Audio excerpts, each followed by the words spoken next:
Hopefully you guys can see my screen. I think my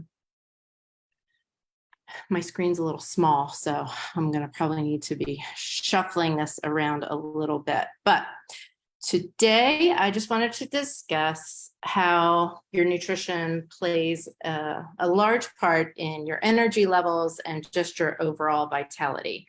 So what we're going to talk about is the importance of hormonal balance. Why do we even care? How does it relate to our hormones? How certain foods can actually support your energy and vitality and hormones, and also ways to boost your energy naturally. Can you guys see my screen? Just nod. Okay, cool. All right, so hormonal health and its impact. Hormonal health is vital for our overall well-being, particularly for us as we are going through perimenopause and menopause. You may or may not have heard me say this, but in going through the courses that I have, once we hit puberty and we're in that phase where our hormones are all over the place, it kind of stabilizes, and we're on, for most of us, we're on a 28-day cycle, but our body can start to anticipate what's going to happen and when. And it's not as much of a big deal, except maybe for that week before we get our periods, when we might be a little cray-cray. We've probably all been there, and just the changes in our body can tend to be uncomfortable. But then we get into the phase of perimenopause, when again, we're inconsistent, and that just throws our body into this mishmash of craziness. And so many things can occur during this time, until which point we actually do cease our menses, and we are in menopause. And we know that that is 1 year exactly, at least, after we've had our last cycle. That doesn't mean to say that your symptoms are going to automatically cease. They may reoccur years down the road, even after you've not had symptoms. But it's just really important to understand a little bit about your hormones and what is going on. Your hormones play a huge role in pretty much every body function that we have, specifically metabolism, which is why many of us struggle at this stage in the game with our weight, but also it affects our energy, our mood, and many other things. You've probably also heard me say that estrogen plays an important role in over 400 functions of the body. So when you're all over the place and or you have like no estrogen, it's no wonder you kind of feel pretty crappy. But when we can get our hormones more balanced, that can lead to increased vitality, emotional stability for sure, and just in general improve quality of life. So recap of the nutritional basics. If you've not heard this before, our macronutrients are comprised of protein, fat, and carbs. So protein is really our building block for muscle. I always relate that to a car, right? It's all the hard parts of the car. It takes 2.5 to 6.5 hours to digest protein, and it also helps stabilize our blood sugar the best. Then we've got fat, which is essential to our brain, central nervous function, and also fat-soluble vitamins. That takes 1.5 to 3.5 hours to digest, but it also helps with stabilizing blood sugar. And I don't think you can see this. I'll slide it up. Carbohydrates. And I relate fat to like all of the non-gas liquid parts of the car, right? And then your carbohydrates relate to the gas that you're putting in the gas tank. Carbohydrates are our primary energy source. They are not the devil. Certain types of carbohydrates may be more devilish than others, but it is our primary source of energy. Takes 15 minutes to 1.5 hours to digest, depending on how complex or simple the carbohydrate is. It actually destabilizes blood sugar, especially the simple ones, the processed ones, creates major swings in your blood sugar, and just in general, depending on the types of carbohydrates that we're having, can really affect so many things, including our mood, and that initial energy increase, and can tend to then have that crash from too many of the wrong carbohydrates. And I'll also get into what I call PFF in a little bit. So how can we support hormone health with nourishing foods? Omega-3 fatty acids. So those are found in your fatty fishes like salmon, chia seeds. Omega-3s are important for reducing inflammation, again, supporting hormonal regulation, and also support heart health. Cruciferous vegetables. Those would be things like broccoli, cauliflower, Brussels sprouts, kale, bok choy. They actually have a compound in them that can help with estrogen balance. And they, whoever they are, have created a compound called DIM, and I forget what it stands for, but many people will actually take DIM as a supplement to support their lack of estrogen. So something to talk about with your doctor, if you know that you are low on estrogen, is maybe perhaps supplementing with DIM. Otherwise, you can get it from broccoli, cauliflower, and other vegetables. Flax seeds contain a substance called lignans, which are a phytoestrogen that can have a mild estrogen-like effect on the body. They may help balance the hormones in women and can be beneficial during menopause. Also a great source of soluble fiber, and can help you manage blood sugar levels.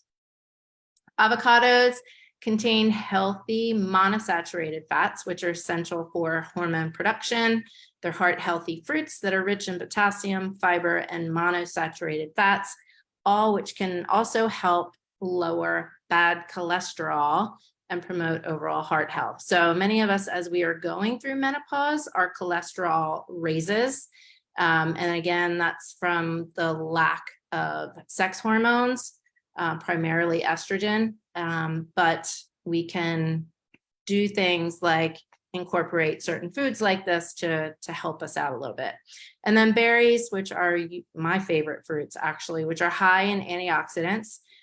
Berries combat oxidative stress, and they can also help benefit hormonal health, as we know that oxidative stress is a huge adverse effect from menopause.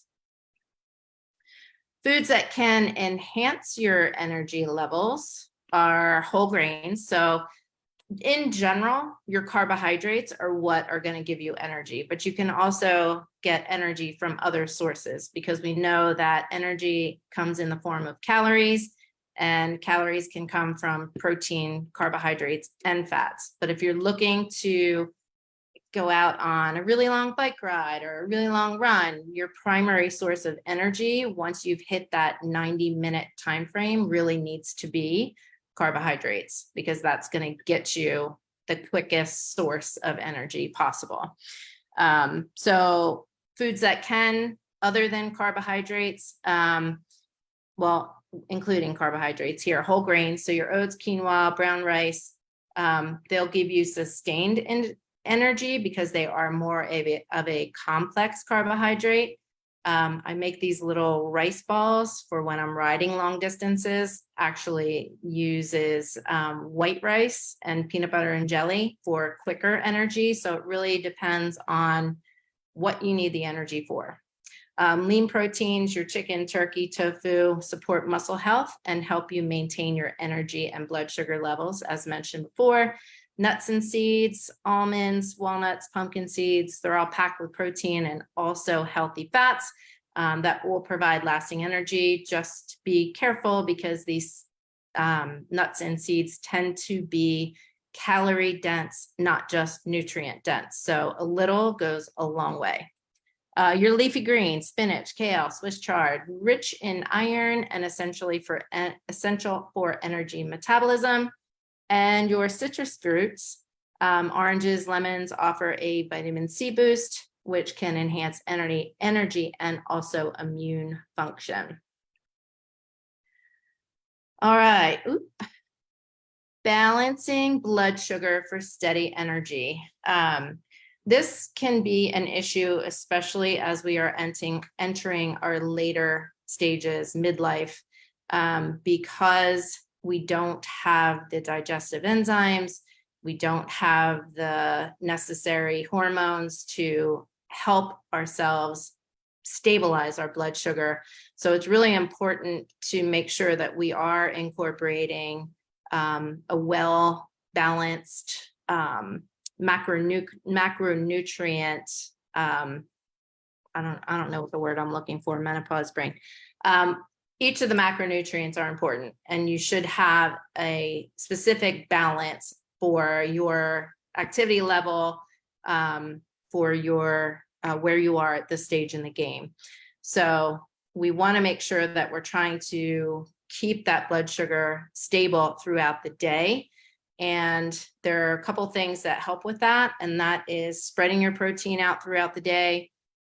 If you are going to eat something that is like a simple carbohydrate, you want to have it with protein, fiber, and fat. So if you can think about when you're planning your meals and your snacks, that PFF, protein, fiber, and fat, is going to help when you're digesting your carbohydrates and stabilizing your blood sugar. So if you can keep that in mind when you're planning your meals, and instead of like just reaching for a banana, maybe have a banana with a little bit of almond butter, or a rice cake by itself, probably not the best idea, but maybe putting, a rice cake with a smattering of yummy avocado, some nuts on top of that would be a great little snack to have that'll give you a little bit of everything, not just the carbohydrate. And then, of course, avoiding sugary and processed foods.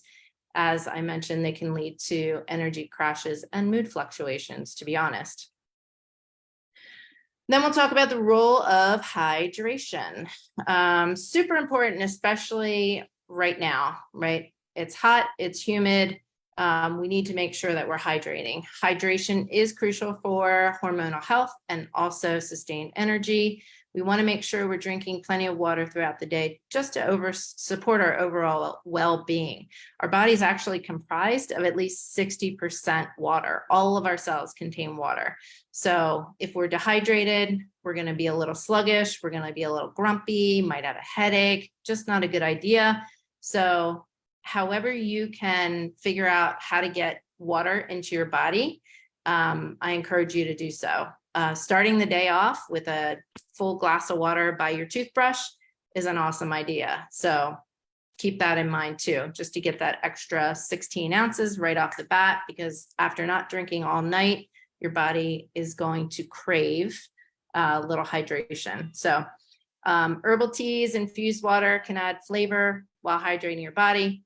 Herbal teas are awesome. I love the Yogi Tea brand.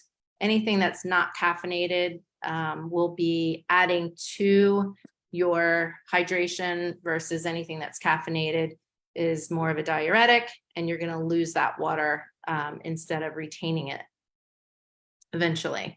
So Mio has a lot of flavor enhancers, or you can just throw in some lemon, orange, cucumber, and mint, things like that. And then think about looking to hydration foods that can provide hydration. So watermelon, any kind of citrus fruits.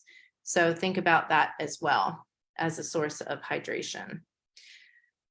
The power of mindful eating. So we want to, in order to help with our hormones, just really embrace some mindful eating practices and think about our food as a positive versus a negative. And having that healthy relationship is going to help with stress on your body, and will also, the fact that you are eating mindfully, slowing down, will actually enhance your digestion. So just slow down, savor each bite, and pay attention to your hunger and satiety cues. Those are also hormones. Your ghrelin and your leptin tell us whether we are hungry or whether we are satisfied. And that is another hormone that can be affected during midlife. So always taking the opportunity to chew your food, maybe eat with chopsticks. I remember I was doing this challenge one time and we had to put our fork down after each bite. I don't know about you guys, but raising 3 kids that were very close together in age, I just started this habit of woofing my food down. I may as well just have a big ass giant spoon and shovel it all in, because essentially that's the habit that I got into. So the other thing is like really making your environment clear of clutter, not being on your phone, not being on your computer, just like sitting at your kitchen table or wherever it is that you eat with no distractions and literally like focusing on tasting your food will force you to slow down, and your digestion and your body will be happier for it. So summing it up, embracing nutrition for balance is an empowering journey towards improving your hormonal health and being able to sustain decent energy. Nourishing foods offer a natural way to support your body and optimize your overall being. So when you're thinking like, I don't know why I feel like crap, I'm all over the place, I'm not sleeping well, my energy levels are dropping, it might be a good time for you to evaluate the foods that you're eating to support feeling better versus going to that 5-hour energy or cup of coffee or whatever it might be for that 2 o'clock in the afternoon pick me up that you need because you're just starting to crash. So just think about how you can utilize food as medicine versus food as poison. And then just remember to prioritize self-care and embrace mindful eating as you're navigating through this wonderful time of life where we're supposed to be having fun, right? Isn't that what's supposed to be happening? And then just a reminder, if you want more information, just reach out to me. My contact information is right here. And just wanted to announce again, you are still able to sign up for the 21-day Balance Your Hormones Challenge at hormones.mfitnessforlife.com. It'll be a good event, and I think it'll be a good kickstart for some folks, especially at this time of year when everybody else is kind of slacking off and using their summer as an excuse.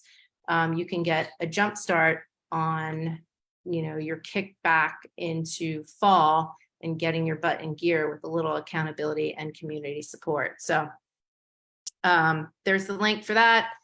There's my email address, and you know where to find me. Have a great evening.